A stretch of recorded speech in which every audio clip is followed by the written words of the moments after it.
Everybody, again welcome back to our Guidance Academy's online classes. First സെക്ഷന് നമ്മൾ വളരെ വിജയകരമായ നിലയിൽ നിങ്ങളത് പഠിച്ചു എന്ന് വിചാരിക്കുകയും വിജയകരമായി അത് കംപ്ലീറ്റ് ചെയ്ത എന്ന് വിചാരിച്ചുകൊണ്ട് നമ്മൾ സെക്കൻഡ് സെക്ഷൻ തുടങ്ങുന്നു. സെക്കൻഡ് സെക്ഷനിൽ നമ്മൾ കൺജക്ഷൻ തൊട്ടാണ് ചർച്ച ചെയ്യാൻ ഉദ്ദേശിക്കുന്നത്. അപ്പം കൺജക്ഷൻ്റെ പല മേഖലകളിലൂടെ നമുക്കൊരു യാത്ര നടത്താം. ഇനിയുള്ള എക്സാമിന് കൺജക്ഷനിൽ നിന്നും എങ്ങനെ മാർക്ക് നഷ്ടപ്പെടാതെ അത് ക്ലിയർ ആകാം എന്നുള്ളതിൻ്റെ കുറച്ച് പൊടിക്കൈകളും അതിനു മുമ്പ് കൺജക്ഷനുമായിട്ട് കുറച്ച് ബന്ധം സ്ഥാപിക്കാൻ വേണ്ടി കുറച്ച് കാര്യങ്ങളൊക്കെയാണ് നമ്മൾ ഈ ക്ലാസ്സിൽ ചർച്ച ചെയ്യുന്നത്. നിങ്ങൾക്ക് തീർച്ചയായിട്ടും ഈ കൺജക്ഷൻ്റെ ക്ലാസ് കഴിയുമ്പം കുറച്ച് പൊടിക്കൈകൾ കുറച്ച് ടിപ്സൊക്കെ കിട്ടിയിരിക്കും. അപ്പം നമുക്ക് സമയം കളയാണ്ട് തുടങ്ങാം. എന്താണ് കൺജക്ഷൻസ് നമ്മുടെ പാർട്സ് ഓഫ് സ്പീച്ചിൻ്റെ ചർച്ചയിലായിരുന്നല്ലോ. പാർട്സ് ഓഫ് സ്പീച്ചിൻ്റെ അടുത്ത ഐറ്റമാണ് conjunction. Conjunctions are words which join together, അല്ലെ ലിങ്ക് ചെയ്യുന്നു വേർഡ്സിനെയോ അതേപോലെ ക്ലോസസിനെയോ വേർഡ്സിനെയോ ഒക്കെ പരസ്പരം ബന്ധിപ്പിക്കുന്ന. നമ്മളിങ്ങനെ ട്രെയിനിൽ പോകുമ്പോൾ ബോഗികളെ പരസ്പരം ബന്ധിപ്പിച്ച് 10, 13, 23, 33 ഒക്കെ ബോഗികളെ ഇങ്ങനെ ബന്ധിപ്പിച്ച് വലിയ ട്രെയിൻ ആകുന്നത് പോലെ കൺജക്ഷൻ ഇംഗ്ലീഷ് ലാംഗ്വേജിൽ കൺജക്ഷനാണ് ഇങ്ങനെ ട്രെയിനിൻ്റെ ബോഗികളെ കൂട്ടിമുട്ടിക്കുന്നത് പോലെ ഇംഗ്ലീഷിനെ ഇങ്ങനെ ജോയിൻറ്റ് ചെയ്യിപ്പിക്കുന്ന വേർഡ്സ് വിച്ച് ജോയിൻ ടുഗദർ എന്താണ് വേർഡ്സിനെയോ ക്ലോസസിനെയോ ഒക്കെ ജോയിൻ്റ് അടിക്കുന്ന ഐറ്റമാണ് കൺജക്ഷൻ. അപ്പോൾ ദേ ആർ കണക്റ്റിംഗ് വേർഡ്സ്. ഇവയെ നമുക്ക് കണക്റ്റ് ചെയ്യുന്ന പരസ്പരം ബന്ധിപ്പിക്കുന്ന വാക്കുകളായിട്ടാണ് നമ്മൾ മനസ്സിലാക്കേണ്ടത്. അപ്പോൾ ആദ്യമായിട്ട് നമുക്ക് പ്രധാനപ്പെട്ട 3 തരം കൺജക്ഷനെയാണ് പഠിച്ചിരിക്കേണ്ടത്. ആദ്യത്തെ item coordinating congestion. Coordination congestion എന്ന് പറയുമ്പോൾ ഒരേ നിലവാരമുള്ള 2 വാക്യങ്ങളെയോ വാക്യഭാഗങ്ങളെയോ തമ്മിൽ യോജിപ്പിക്കുന്ന കൺജക്ഷനെയാണ് കോർഡിനേറ്റിംഗ് കൺജക്ഷൻ. അങ്ങനൊന്നും PSC ചോദിക്കാറില്ലല്ലോ. ഞാൻ നിങ്ങൾക്ക് മനസ്സിലാകാൻ വേണ്ടി കോർഡിനേറ്റിങ്ങും സബ്ഓർഡിനേറ്റിങ്ങും കോറിലേറ്റിങ്ങും ഇങ്ങനെയൊക്കെ ഉണ്ടാവും. പക്ഷേ PSCക്ക് പോകുമ്പോൾ നമ്മൾ അങ്ങനെ അതിനെപ്പറ്റി അധികം ഒന്നും ബേജാറാവണ്ട. ഇതിൻ്റെയൊക്കെ ഉപയോഗങ്ങളും എങ്ങനെ ഒരു മാർക്ക് നേടാമെന്നുള്ളതിൻ്റെ പൊടിക്കൈകളും മാത്രം പഠിച്ചാൽ മതി. അപ്പോൾ നമുക്ക് ആദ്യമായിട്ട് ഈ കോർഡിനേറ്റിംഗ് കൺജക്ഷനിൽ പെടുന്ന പ്രധാനപ്പെട്ട കൺജക്ഷനെയൊക്കെ നമുക്ക് ഫാൻ ബോയ്സ് എന്ന് പറഞ്ഞുകൊണ്ടൊരു കോഡിലൂടെ അങ്ങ് പഠിക്കണം. ഫാൻ ബോയ്സ് അല്ലാത്ത വാക്കുകളുമുണ്ട്. അപ്പോൾ തൽക്കാലം നമുക്ക് ഫാൻ ബോയ്സ് എന്ന് പഠിച്ചാൽ മതി. അപ്പോൾ ഫാൻ ബോയ്സ് എന്ന് പറയുമ്പം F4 വേണ്ടി F4 A4 ആൻഡ് അല്ലേ, ഏറ്റവും നിത്യജീവിതത്തിൽ ഉപയോഗിക്കുന്ന കൺജക്ഷൻ ഏതാ? ആൻഡ്. അപ്പം and, N4 nor, B4 but, O4 or, Y4 yet, S4 so. ഇതാണ് നമ്മളെ പലപ്പോഴും പല പരീക്ഷകളിലും നമുക്ക് കിട്ടുന്ന കോർഡിനേറ്റിംഗ് കൺജക്ഷനിൽപ്പെട്ട കൺജക്ഷനുകൾ. അപ്പോൾ നമുക്ക് നോക്കാം. അപ്പോൾ ഇത് വളരെ വളരെ നിസ്സാരമായിട്ട് നിങ്ങൾ സിമ്പിളായിട്ട് അങ്ങ് പഠിച്ചേക്കുക. മിക്കവാറും ഈ LDക്കുമൊക്കെ കണ്ടിട്ടുള്ള ചെറിയ ചെറിയ ക്വസ്റ്റ്യനാണ് ഇതിൽ നിന്ന് വരുന്നത്. അപ്പോൾ ഇമ്പോർട്ടൻ്റ് ഉള്ളത് നമ്മൾ ഇമ്പോർട്ടൻ്റ് ആയിട്ട് അത് പ്രത്യേകം പഠിക്കുകയും വേണം. അപ്പോൾ ആൻഡ് എന്നുള്ളത് സാധാരണ അല്ലേ, എനിക്കൊരു കാറും ബൈക്കും എന്താ, I have A car and A bike. അങ്ങനെ എന്നുള്ള അർത്ഥത്തിലാണ് നമ്മൾ സാധാരണ മിക്കവാറും നമുക്കത് അറിയാം. അതിനെപ്പറ്റി അധികം ഒന്നും സംസാരിക്കാനില്ല. അപ്പോൾ എന്താ പറയുക, ഐ ഹാവ് എ ബുക്ക്, ഒരു ബുക്കും, ആൻഡ് 2 പെൻസ്, 2 പെൻസിലും. ഈ ഐ ഹാവ് എ ബുക്ക് എന്നുള്ളതിനെ അല്ലെങ്കിൽ ഈ 2 പെൻസ് എന്നുള്ളതിനെയും ഈ ഒരു സെൻറ്റൻസിലോട്ട് കണക്റ്റ് ചെയ്ത കണക്റ്റിംഗ് വേർഡാണ് ആൻഡ്. ഇതിനാണ് കൺജക്ഷൻ എന്ന് പറയുന്നത്. നിസ്സാരമല്ലയോ? പിന്നെ ബട്ടിനെ പറ്റി പറയുമ്പോൾ നമ്മൾ ക്ലിയറായിട്ട് ശ്രദ്ധിക്കേണ്ട ഒരു ഐറ്റം, സാധാരണ ഒരു കാര്യം പറഞ്ഞിട്ട് അതിന് വിരുദ്ധമായ ഒരു കോൺട്രാസ്റ്റിംഗ് ആയിട്ടുള്ള, അല്ലെങ്കിൽ ഇവിടെ എഴുതി വെച്ചിട്ടുണ്ട്, ആദ്യം പറഞ്ഞതിന് വിരുദ്ധമായ മറ്റൊരു കാര്യം പറയുമ്പോഴാണ് ആരെ ഉപയോഗിക്കുക? ബട്ടിനെ ഉപയോഗിക്കുക. ഓക്കെ, അവൻ നന്നായിട്ട് പഠിച്ചു, ആദ്യം ഒരു നല്ല കാര്യം പറഞ്ഞു, എന്നാൽ അവൻ പരീക്ഷയിൽ പാസ്സായില്ല. ഇവിടെ നമുക്ക് എന്ത് മനസ്സിലായി? ആദ്യം പറഞ്ഞ ഹീ സ്റ്റഡീഡ് വെൽ, അവൻ നന്നായിട്ട് പഠിച്ചു എന്നുള്ള ആ ഒരു കാര്യത്തിന് വിപരീതമായിട്ട് പറയാൻ പോവാണ് but he didn't pass the exam. എക്സാമിന് ചെല്ലുമ്പം 4 ഓപ്ഷൻ കാണും, ആൻഡ് ബട്ട് എന്തെങ്കിലുമൊക്കെ തന്നോട്ടെ. പക്ഷെ നിങ്ങൾ എന്താ ശ്രദ്ധിക്കേണ്ടത്, ഇത്തരം സെൻറ്റൻസുകളിൽ ബട്ട് എന്ന് പറയുന്ന കൺജക്ഷനെ തിരഞ്ഞെടുക്കാൻ പാടുള്ളൂ. But he didn't pass the exam. അപ്പം മനസ്സിലായോ? പരസ്പര വിരുദ്ധമായ, ആദ്യം പറഞ്ഞ കാര്യത്തിന് വിരുദ്ധമായ കാര്യം പറഞ്ഞാൽ നമ്മൾ ആ ഒരു point, important point bear in mind, ആ ഒരു ഇമ്പോർട്ടൻ്റ് പോയിന്റ് ഏതാണ്? ബട്ട് ഉപയോഗിക്കേണ്ട, എവിടെയാണ് ബട്ട് ഉപയോഗിക്കേണ്ടതെന്ന്. യെസ്, ഇനിയും നമുക്കറിയാം ഓറ് എന്ന് പറഞ്ഞാൽ അതൊക്കെ നിത്യജീവിതത്തിൽ നമ്മളെപ്പോഴും ഉപയോഗിക്കുന്നതല്ലേ, അല്ലെങ്കിൽ എന്നുള്ള അർത്ഥമാണ്. Do you want A pen, അല്ലെങ്കിൽ ഓർ എ പെൻസിൽ. ഇവിടെ നമുക്ക് ഏറ്റവും ഇമ്പോർട്ടൻ്റ് ആയിട്ട് പഠിക്കേണ്ട അടുത്തൊരു കൺജക്ഷനാണ് ഓർ. ഒരു ചോയ്സിനെ പറ്റി പറയാൻ അല്ലേ, ഇതല്ലെങ്കിൽ അത് എന്നുള്ള അർത്ഥത്തിലാണ് നമ്മൾ ഓർ ഉപയോഗിക്കുന്നത്. യെസ്, അതും ക്ലിയർ ആണല്ലോ. ഓക്കെ, എങ്കിൽ അടുത്തതായിട്ട് നമുക്ക് ഫോർ. ഈ ഫോറിൻ്റെ പല രൂപങ്ങളും നമുക്ക് പഠിക്കേണ്ടതുണ്ട്. ഇപ്പോൾ ഇവിടെ നമ്മൾ കോർഡിനേറ്റിംഗ് കൺജക്ഷനിൽ ഒരു കാരണം എന്നുള്ള നിലയിലാണ് ഇവിടെ ഉപയോഗിക്കുക. I drove the car fast, ഞാൻ വളരെ വേഗതയിൽ കാർ ഓടിച്ചു. അപ്പോൾ കഴിഞ്ഞ ക്ലാസ്സിൽ നമ്മളൊരു കാര്യം പറഞ്ഞല്ലോ, ഫാസ്റ്റ്ലി എന്ന് പറഞ്ഞാൽ അത് തെറ്റാണ്. അത് നമ്മൾ കഴിഞ്ഞ ക്ലാസ്സിൽ പറഞ്ഞു, അത് ഓർമ്മയുണ്ടോ എന്ന് ചോദിച്ചതേ ഉള്ളൂ. എന്താണ് ഐ വാസ് വെരി ലേറ്റ്, എന്ത് കാരണത്താൽ? ഞാൻ ലേറ്റായ കാരണത്താൽ. ആ കാരണത്താൽ എന്നുള്ള കിട്ടിയത് എന്താണ്? ഈ ഫോറിൽ നിന്നാണ്. ഇത്തരം സെൻറ്റൻസുകളിൽ അതും ശ്രദ്ധിക്കുക. അപ്പോൾ നമ്മൾ അടുത്തതായിട്ട് പറഞ്ഞത് ഫോർ, ഒരു കാരണം എന്നുള്ള നിലയിൽ നമുക്ക് ഈ കൺജക്ഷൻ ഉപയോഗിക്കുക. ഇപ്പം ജസ്റ്റ് ഇതൊക്കെ നിങ്ങളങ്ങോട്ട് പഠിച്ചു വെക്കുക. ഇതിൻ്റെയൊക്കെ ടിപ്സ്, അല്ലെങ്കിൽ ഏറ്റവും കൂടുതൽ നമുക്ക് PSC ചോദിക്കുന്ന കാര്യത്തിൻ്റെ ടിപ്സൊക്കെ നമ്മൾ പുറകെ വരുന്നുണ്ട്, ദാ പിടിച്ചോളി. അതേപോലെ തന്നെ ദെയർ ഫോർ എന്നത് നമ്മൾ അടുത്തതായിട്ട് ഉപയോഗിക്കുന്ന ഒരു കൺജക്ഷനാണ്, അതുകൊണ്ട് എന്നുള്ള അർത്ഥത്തിലാണ്. അപ്പോൾ ഒരു ക്വസ്റ്റ്യൻ നമുക്ക് നോക്കാം. ഹി വാസ് വെരി ലേറ്റ്, അവൻ വളരെ ലേറ്റായിരുന്നു. He could not attend the seminar, അവന് സെമിനാറിൽ പങ്കെടുത്തില്ല. അപ്പോൾ അവന് സെമിനാറിൽ പങ്കെടുക്കാത്ത എന്തുകൊണ്ടായിരുന്നു? അവൻ ലേറ്റായത് കൊണ്ടാണ്. അപ്പോൾ അതുകൊണ്ട്, അപ്പോൾ ഇവയെ നമ്മൾ ബന്ധിപ്പിച്ചു. ഏത് കൺജക്ഷൻ ഉപയോഗിച്ചുകൊണ്ട്? ദെയർഫോർ ഉപയോഗിച്ചുകൊണ്ട്. അപ്പോൾ ഓപ്ഷനിൽ നിന്ന് ഇതിനെയൊക്കെ തിരഞ്ഞെടുക്കാനുള്ള ഒരു പ്രാക്ടീസ് നമുക്കുണ്ടായിരിക്കണം. ക്ലിയർ ആണോ? അതേപോലെ ബട്ടിനെ പോലെ, ബട്ടിൻ്റെ കുടുംബത്തിൽപ്പെട്ട ഒരു ഐറ്റമാണ് എറ്റ്, എന്നിട്ടും എന്നർത്ഥത്തിലാണ്. ഇതും പരസ്പര വിരുദ്ധമായിട്ടുള്ള കാര്യത്തിന് വേണ്ടിയിട്ടാണ് എറ്റും ഉപയോഗിക്കുന്നത്. അപ്പോൾ എന്താണ്? ശ്യാം സ്റ്റഡീഡ് എ ലോട്ട്, ധാരാളം ശ്യാം പഠിച്ചു. He didn't pass the exam, അവൻ എക്സാം പാസ്സായില്ല. അവിടെ നമുക്ക് എട്ടടങ്ങുന്ന 3 ഓപ്ഷൻ തന്നാൽ അവിടെ ആരെ ഉപയോഗിക്കുക? എറ്റ്. ക്ലിയർ ആണോ? യെസ്, അതിനാൽ എന്നർത്ഥത്തിലാണ് നമുക്ക് സോ. ദെയർഫോർ നമ്മൾ ചർച്ച ചെയ്തില്ലയോ, ദെയർഫോറിൻ്റെ തന്നെ ഒരു മീനിങ്ങിൽ നമുക്ക് സോയും ഉപയോഗിക്കാം. I road the exam very well, ഞാൻ നന്നായിട്ട് എക്സാം എഴുതി. I got the first rank, എനിക്ക് ഫസ്റ്റ് റാങ്കും കിട്ടി. ഈ 2 സിമ്പിൾ സെൻറ്റൻസ് നമ്മൾ സോ ഉപയോഗിച്ചുകൊണ്ട് അതുകൊണ്ട് എനിക്ക് ഫസ്റ്റ് റാങ്ക് കിട്ടി എന്ന് പറയുമ്പം so I got the first rank. അപ്പം ഇതൊക്കെയാണ് നമുക്ക് പ്രധാനപ്പെട്ട കോർഡിനേറ്റിംഗ് കൺജക്ഷനുമായി ബന്ധപ്പെട്ട് ഏറ്റവും ലളിതമായ നിലയിൽ ഇതൊക്കെയാണ് പഠിച്ചു വെക്കേണ്ടത്. അപ്പം നമുക്കിനിയും ഇതിൻ്റെ അടുത്ത ഘട്ടത്തിലോട്ട്, അടുത്ത ഫേസിലോട്ട് കിടക്കാം. അപ്പോൾ നമുക്കിനിയും കുറച്ച് കോറിലേറ്റീവ് കൺജക്ഷൻ നോക്കാം. കോറിലേറ്റീവ് കൺജക്ഷൻ എന്ന് പറയുമ്പോൾ നിങ്ങൾ ഇത്രയും വിചാരിച്ചാൽ മതി. Some conjunctions are used in pair, ജോഡിയായിട്ട് ഉപയോഗിക്കുന്ന കൺജക്ഷനെയാണ് നമ്മൾ, ജോഡിയില്ലേ ഒരു പെയറായിട്ട്, അതിനെ ഉപയോഗിക്കുന്നതിനാണ് കോറിലേറ്റീവ്. തൽക്കാലം അത്രയും പഠിച്ചാൽ മതി അല്ലേ. ചില കൺജക്ഷനുകൾ ജോഡിയായിട്ടേ ഉപയോഗിക്കുകയുള്ളൂ.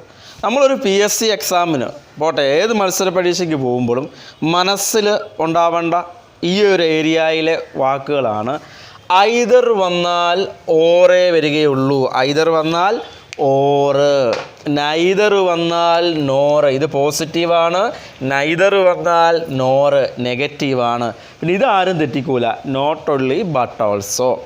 ബോത്ത് വന്നാൽ പല ആൾക്കാരും ശ്രദ്ധിക്കാത്തൊരു ഐറ്റമാണ്. ഇനി ബോത്ത് വരണമെന്നുണ്ടെങ്കിൽ ബോത്തിനോടൊപ്പം ഉള്ളത് ഏതാണ്? ആൻഡാണ് വരിക. ബോത്തിനോടൊപ്പം ആരാ വരിക? ആൻഡ്. സോയോടൊപ്പം വരുന്നതാണ് ദാറ്റ്. സോയോടൊപ്പം വരുന്നതാണ് ദാറ്റ്. അപ്പോൾ സോയോടൊപ്പം എന്താ വരിക? ദാറ്റാണ് വരിക. ഇനി ഇതുപോലെ ഈ ടു അറിയാമല്ലോ, ടൂവിനോടൊപ്പം ഈയും സോയും ഈ ടു ഒക്കെ നമ്മൾ വളരെ ഡീറ്റെയിൽ ആയിട്ട് തന്നെ നമുക്ക് പിന്നീട് ചർച്ച ചെയ്യേണ്ട ടോപ്പിക്കാണ്. അപ്പം ടൂവും ഇത് നമുക്ക് ഡീറ്റെയിൽ ആയിട്ട് പിന്നെ ചർച്ച ചെയ്യാം കേട്ടോ.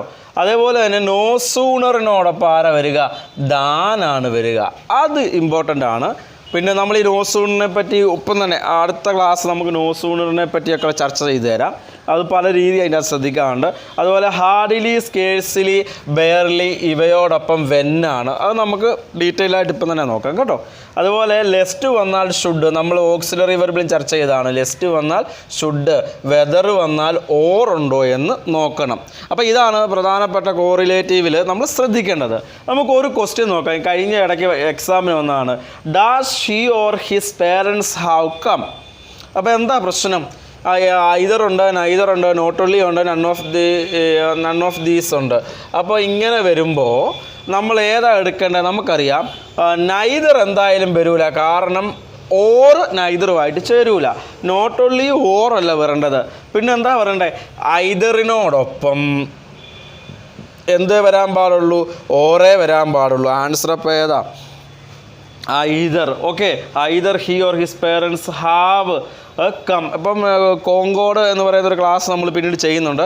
അതിനകത്ത് ഇതിൻ്റെയൊക്കെ റൂൾ പറയും. സെക്കൻഡ് സബ്ജക്റ്റുമായിട്ടാണ് എഗ്രി ചെയ്യുന്നത്. നമുക്ക് പിന്നീട് ചർച്ച ചെയ്യാം.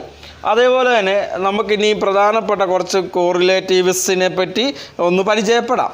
അപ്പം ഐദർ ഓർ എന്ന് പറഞ്ഞാൽ ഏതെങ്കിലും ഒന്ന് എന്നർത്ഥമേ ഉള്ളൂ. I write either a novel or a drama.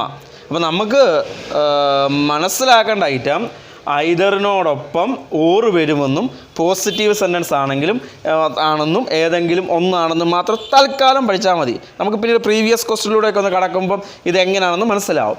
Okay, നൈദറിനോടൊപ്പം നോറാണെന്നും അതിൻ്റെ അർത്ഥം രണ്ടുമില്ല ആണെന്നും ഒന്ന് പഠിച്ചു വെച്ചേക്കുക. അപ്പം they neither write nor read well. നന്നായിട്ട് വായിക്കത്തുമില്ല, എഴുതത്തുമില്ല, അത്രയേ ഉള്ളൂ. അപ്പം നമ്മളെ സംബന്ധിച്ച് എന്താ വേണ്ടത്? ഈ നോറുണ്ടെങ്കിൽ മാത്രമേ നൈദർ ചേർക്കാവുള്ളൂ. PSCക്ക് ഇത്രയും മതി. നിങ്ങൾ ഇത്രയും ഒന്ന് പഠിച്ചാൽ മതി. ഓക്കെ, അതുപോലെ വെദർ ഓർ, ഇവിടെ ഒന്ന് ശ്രദ്ധിക്കണം. ഈ ഓറാണ് അവിടെ പ്രശ്നം. ഒരു കാര്യം സംഭവിക്കോ ഇല്ലയോ എന്നൊരു സംശയത്തിലാണ് ഇത് ഉപയോഗിക്കുക. അപ്പോൾ നമ്മൾ ഓപ്ഷൻ നോക്കിയിട്ട് ഓർ ഉണ്ടോ എന്നും കൂടെ നോക്കിയിട്ട് ഈ വെദർ ഉപയോഗിക്കാവുള്ളൂ. ഉദാഹരണത്തിന് I don't care whether you go or stay.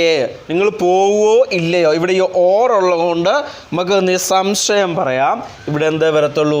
വെദറേ വരികയുള്ളൂ. അപ്പോൾ ഇതിങ്ങനെ തന്നെ അങ്ങോട്ട് പഠിച്ചു പോവാം. അതേപോലെ തന്നെ ബോത്തിനോടൊപ്പം ആൻഡ്, രണ്ടും എന്നർത്ഥത്തിൽ. ഇവിടെ ഈ ആൻഡ് ഉള്ളത് കൊണ്ട് she's both beautiful and intelligent. And ഉള്ളതുകൊണ്ട് ഇവിടെ നമുക്ക് ബോത്ത് എടുക്കാം. ഇങ്ങനെ മനസ്സിലാക്കിക്കൊണ്ട് പോയാൽ മതി. ഇത്രയൊന്ന് പഠിച്ചെടുത്താൽ മതി. അതുപോലെ നോട്ട് ഓൺലി ബട്ട് ഓൾസോ, അതറിയാം, ഞാൻ പറയേണ്ട ആവശ്യമില്ല. ഒന്ന് മാത്രമല്ല മറ്റൊന്നുകൂടി എന്നൊരർത്ഥത്തിൽ. He is not only a teacher, പിന്നെന്താണ്? But also a musician. അത് നിങ്ങൾക്കൊക്കെ ഉറപ്പായിട്ടും അറിയാമെന്ന് വിചാരിക്കുന്നു. റാദർ ദാൻ, കൂടുതലും അല്ലെങ്കിൽ ഏതാണ്ട് ശരിയായി പറഞ്ഞാൽ എന്നൊക്കെയാണ് അതിന് നമുക്കൊരു മലയാള വിവർത്തനം പറയാൻ പറ്റുക. The issue is rather more complicated than we had expected. ഇങ്ങനൊരു ദാൻ ഉണ്ടോ എന്ന് നോക്കുക.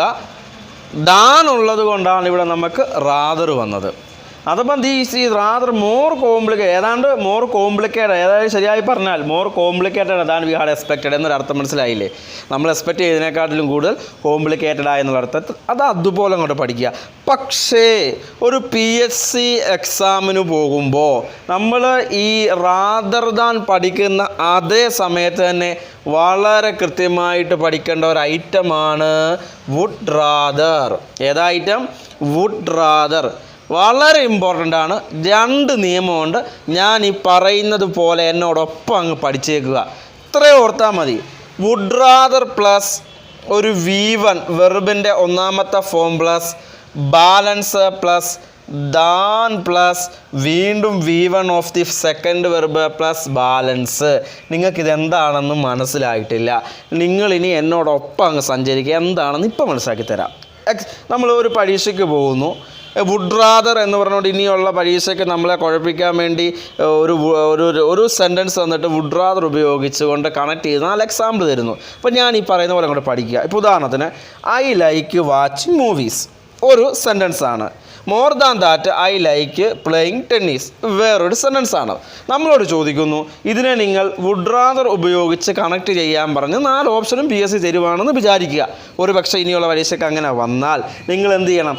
വുഡ് റാദർ പ്ലസ് V1 ഇവിടെ നമുക്ക് ഇങ്ങനൊരു സ്ട്രക്ചറിലാണ് എഴുതാൻ പറ്റുക. എങ്ങനെ? I would rather play. V1 എന്ന് പറഞ്ഞാൽ എന്താണെന്ന് മനസ്സിലായോ? നമ്മൾ വെർബിൽ പറഞ്ഞ ഒരു വെർബിൻ്റെ ബേസ് ഫോം അല്ലെ റൂട്ട് ഫോം അല്ലെ ഫസ്റ്റ് ഫോം. അപ്പോൾ നമ്മൾ എന്ത് സ്ഥാപിച്ചു? I would rather play. മനസ്സിലായോ? ഈ വാച്ചിങ് എന്നുള്ളതും പ്ലേയിങ് എന്നുള്ളതും നമ്മൾ കണ്ടല്ലോ. അപ്പോൾ അതിൽ നിന്ന് അങ്ങ് വെർബിൻ്റെ ഫസ്റ്റ് വെർബിന് എന്താണ്? I would rather play tennis. കണ്ടോ? മനസ്സിലായോ? അതിൻ്റെ ബാലൻസ് നമ്മൾ എഴുതാൻ പോവാം. അതുകൊണ്ടോ ബാലൻസ് ഏതിൻ്റെ balance? I would rather play എന്നുള്ളതിൻ്റെ ബാലൻസാണ് ടെന്നീസ്. അതിന് ശേഷം ദാൻ നമ്മൾ ഉപയോഗിച്ചു. ഈ ദാനിന് ശേഷം എന്ത് വേണമെന്നാണ് പറഞ്ഞേക്കുന്നത്? V1 form of the second verb. അതേതാണ്? Watch balance movies. നിങ്ങൾ ഇത്രയൊന്നും കഷ്ടപ്പെടണ്ട. നമ്മൾ ആകത്തുക നമ്മൾ പറഞ്ഞു വന്നത് ഇത്രയേ ഉള്ളൂ. വുഡ് റാദർ എന്നതിന് ശേഷം V1ഉം ഇവിടെ ഈ V1 ഒന്ന് ശ്രദ്ധിക്കുക. രണ്ടാമത്തെ കൂടെ പറഞ്ഞാൽ മനസ്സിലാകത്തുള്ളൂ. ഒന്നും കൂടെ നോക്കിയേ. ഇവിടെ നമ്മൾ വുഡ് റാദർ എന്നാണ് പറഞ്ഞതെങ്കിൽ ഇനി വുഡ് റാദർ യു എന്നൊരു എക്സാമിന് കണ്ടാൽ വുഡ് റാദർ യു എന്നൊരു എക്സാമിന് കണ്ടാൽ ചുമ്മാ അങ്ങ് പഠിച്ചേക്കുക. വുഡ് റാദർ യു എന്ന് പറഞ്ഞാൽ V2 of the first verb. മുമ്പേ നമ്മൾ ആരാ പറഞ്ഞേ? V1. ഇവിടെ നമ്മൾ ആരെ പറ്റിയാണ് പറയുന്നത്? V2 second form of the first verb balance than plus V2 of the second verb. ഇത്രേ ഓർത്താൽ മതി. ചുരുക്കി പറയാം. Would rather plus V1 would rather plus V1. നിങ്ങളങ്ങ് 3-4 പ്രാവശ്യം ഈ ക്ലാസ് കണ്ടാൽ മതി, മനസ്സിലാവും. വുഡ് റാദർ യു ആണെങ്കിൽ V2 സെക്കൻഡും V2. ഇത്രയും മനസ്സിലാക്കിക്കൂടെ? ഒരു example. I want you to take rest. More than that I want you to consult a doctor. ഇവിടെ യു എന്ന് വന്നതുകൊണ്ട് നിസ്സംശയം ഐ വുഡ് റാദർ യു. എടാ ഇതാണ് മനസ്സിൽ വേണ്ടത്. കൺസൾട്ടഡ് എന്നുള്ളത് എന്താണ്? വെർബിൻ്റെ രണ്ടാമത്തെ ഫോം. എ ഡോക്ടർ എന്നുള്ളത് ബാലൻസ് ആണ്. അതിനുശേഷം നമ്മുടെ ദാൻ വന്നു. അതിനുശേഷവും എന്ത് തന്നെ വേണം? ടുക്ക് എന്നുള്ളത് വെർബിൻ്റെ രണ്ടാമത്തെ ഫോമാണ്. ഒന്നും കൂടെ ഞാൻ പറയാം. ആർക്കോ എന്തോ സംശയമുള്ളതുപോലെ തോന്നുന്നു. നിങ്ങൾ എക്സാമിന് പോകുമ്പം ഇത്ര അങ്ങോട്ട് പഠിക്കുക. വുഡ് റാദർ ആണെങ്കിൽ V1. നിങ്ങൾ വേറെ എല്ലാ അംഗവും വിട്ടേക്ക്. വുഡ് റാദർ ആണെങ്കിൽ V1. ഇവിടെ ദാനുണ്ട് V1. അത്രയും മനസ്സിലായോ? വുഡ് റാദർ ആണെങ്കിൽ V1, than V1. Okay. Would rather you ആണെങ്കിൽ ഇതേ വരച്ച് വെച്ചേക്കാം. വുഡ് റാദർ യു ആണെങ്കിൽ ഓക്കെ ആണോ? വുഡ് റാദർ യു ആണെങ്കിൽ V2. ഒന്നും കൂടെ. വുഡ് റാദർ യു ആണെങ്കിൽ V2 ബാലൻസ് ദാന് V2. ഒന്നും കൂടെ. വുഡ് റാദർ യു ആണെങ്കിൽ വെർബിൻ്റെ രണ്ടാമത്തെ ഫോം പാസ്റ്റ് ഫോം ബാലൻസ് വീണ്ടും ദാന് ശേഷവും വെർബിൻ്റെ രണ്ടാമത്തെ ഫോം. വുഡ് റാദർ മാത്രമാണെങ്കിൽ വെർബിൻ്റെ ഒന്നാമത്തെ ഫോം വീണ്ടും വെർബിൻ്റെ ഒന്നാമത്തെ ഫോം. ക്ലിയർ ആണോ? ഇതങ്ങോട്ടൊരു പേപ്പറിലോട്ട് എഴുതുക, ബുക്കിലോട്ട് എഴുതുക. 5-6 പ്രാവശ്യം അങ്ങോട്ട് എഴുതി കഴിയുക. എന്തെങ്കിലും സംശയം ഉണ്ടോ ചോദിച്ചോ. ഓക്കെ. അപ്പോൾ നമ്മൾ ഇന്നത്തെ ക്ലാസ്സിൽ ഈ കൺജക്ഷനുമായി ബന്ധപ്പെട്ട് കുറച്ച് കാര്യങ്ങളാണ് ചർച്ച ചെയ്തത്. നോട്ട് എഴുതണം. അടുത്ത ക്ലാസ് നമുക്ക് നമ്മളുടെ ഹാർഡ്ലി സ്കേഴ്സ്ലി നോ സൂണറിലോട്ടൊക്കെ കടക്കാം. ഓക്കെ, അടുത്ത ക്ലാസ്സിൽ കാണാം. Thank you.